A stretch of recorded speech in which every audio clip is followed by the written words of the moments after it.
Hey everyone, welcome back to my YouTube channel. Today I am working on an illustration for Nath. This is a picture that I'm doing of an adoptable that he recently won from me. I'm having it kind of like set up now where if you win an auction by auto-buying for any of my adoptables, I will do a big illustration of whatever you want with the character.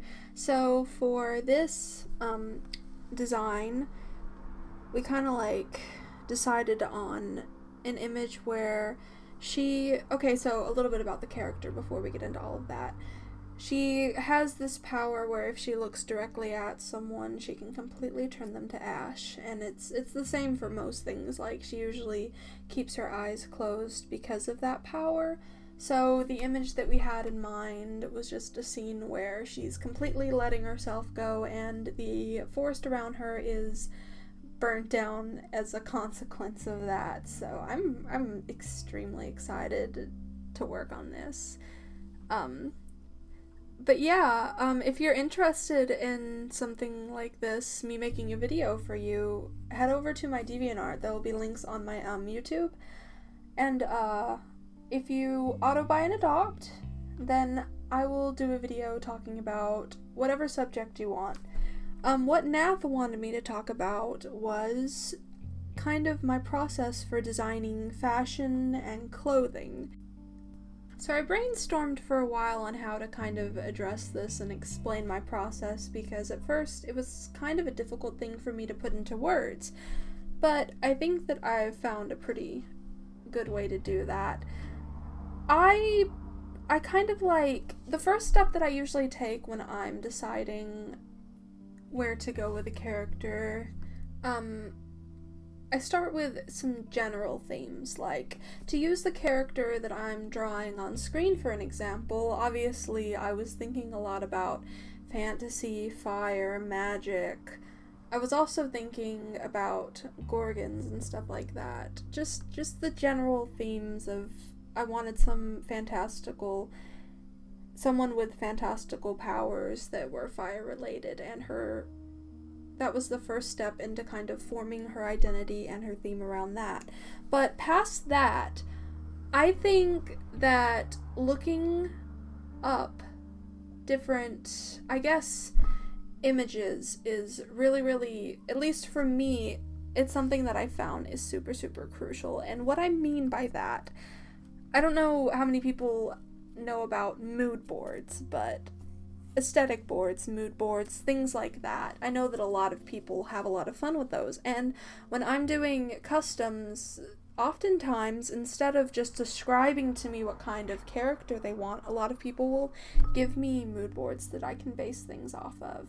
And I think if you're having trouble finding inspiration, that's where you should start, for sure.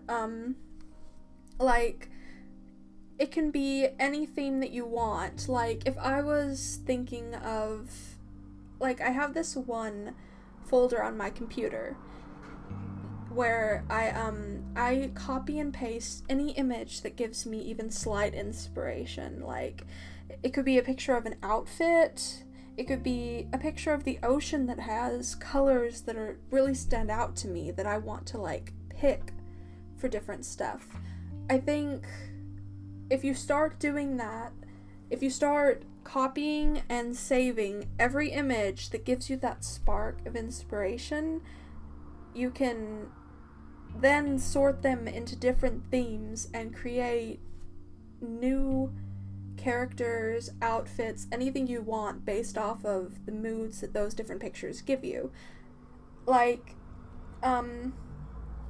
there was a time when I was really wanting to make more ocean-themed ethereal adopts, and I had this one folder that was full of gorgeous pictures of sunsets, oceans, seashells, and I mean, you can even, like, and I say this wanting to be very clear, you don't want to copy other artists.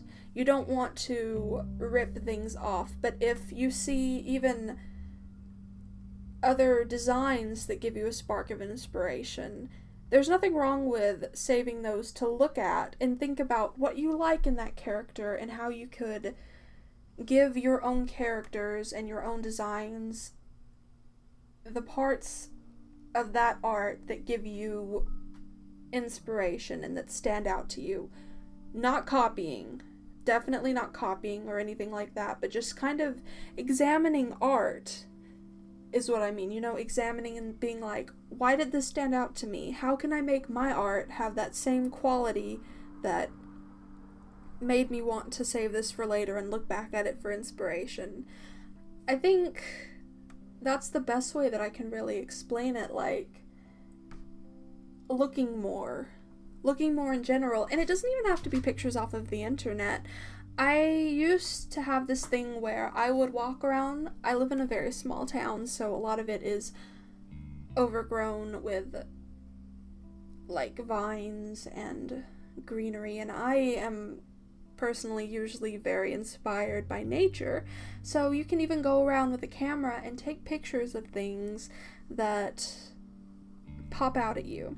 And it might sound silly, like, how can that translate into fashion?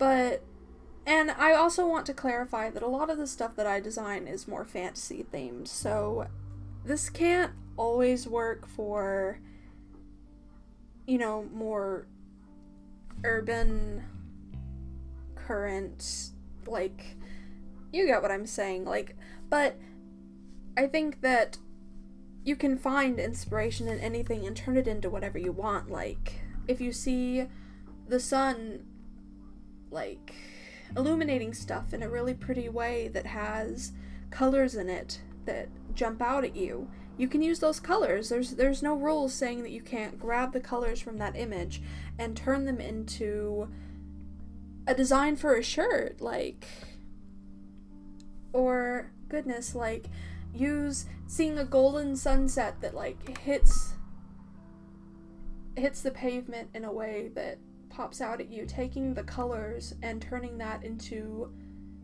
jewelry themes. And I know that might sound like a big jump from one to another, but if you try it, I think that it's something that could really, like, it's worth trying. I don't know if it would work for everyone, but I think that it is maybe something that you should try if it sounds good.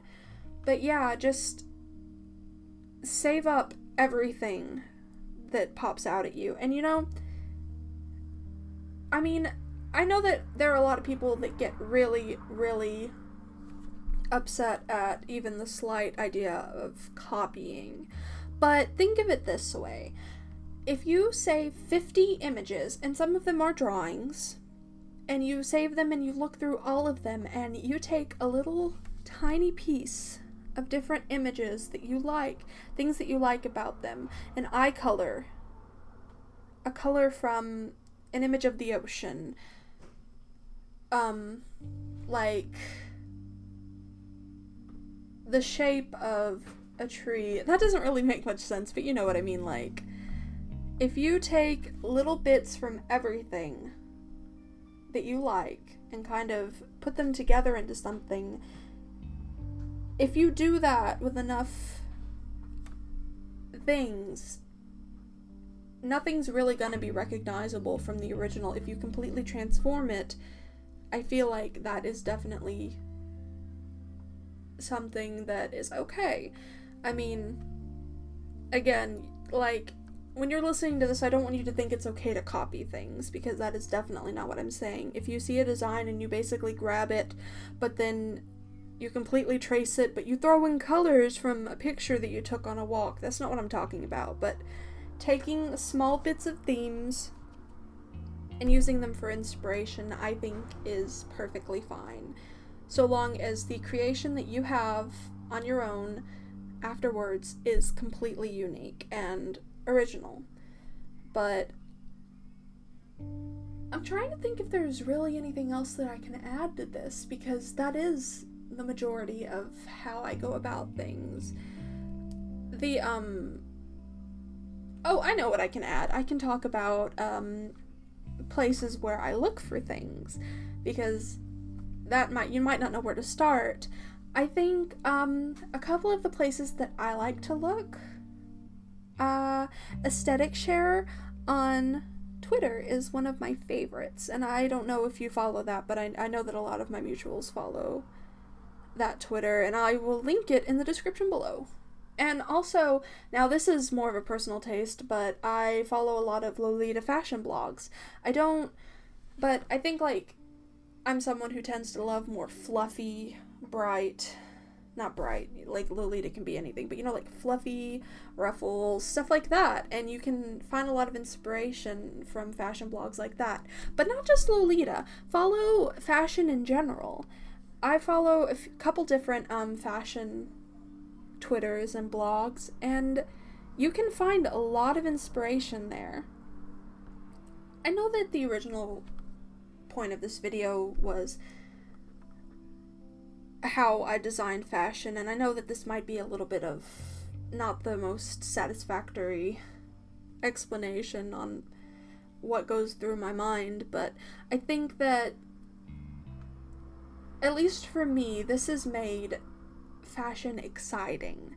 It's made designing outfits fun and challenging, because taking different things and transforming them into an outfit, it isn't always easy, but usually I find myself really satisfied with the results versus just sitting there and trying to imagine outfits out of my mind from nothing at all. But okay, yeah, I think that's all that I really have to talk about, so this is probably gonna be a pretty long speed paint, so if there's any left over, I'll just leave you with the nice music, and I will see you all in my next video. And thank you again, thank you again, Nath, for purchasing this Adopt and giving her so much love. I can't express how happy I am that someone is giving her the proper attention that she deserves. Thank you so much, and see you in my next video. Nope, see you on YouTube. That became my outro, but I forgot it. There we go. See you on YouTube.